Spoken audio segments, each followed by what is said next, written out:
I'm David Keane. I live in Yeovil with my dog, who you can probably hear in the background, and family. I'm Associate Vicar at a local Anglican church, half-time, and a half-time what's called a Deanery Mission Enabler. So I work with other local churches in and around Yeovil to encourage them in mission, and I'm involved in a few particular mission projects like new housing areas, street justice, things. We're asking a lot of questions about discipleship within our local church. Folk come along every Sunday, they hear sermons, they sing songs, they're part of small groups.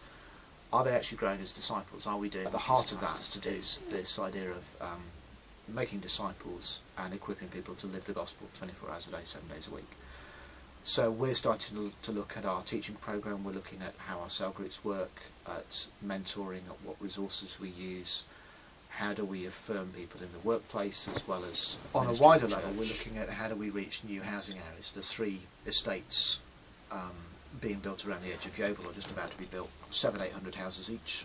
None of them are big enough for a classical church plan to kind of boot 50 people off into the community hall and start Sunday worship. But none of them are small enough just to ignore and to absorb into the local church. So as churches across Yeovil, we've been looking at how do we reach these estates with the gospel. And where we've got to is a local partnership. We've got a charitable trust that oversees it, and we're encouraging lay people to move as missionaries, basically from their local churches, into these new estates, to live there intentionally as missionaries, to get to know their neighbours, to take a welcome pack to people that move in, to be the catalyst for neighbourhood groups, and to be a living witness to the gospel in those places.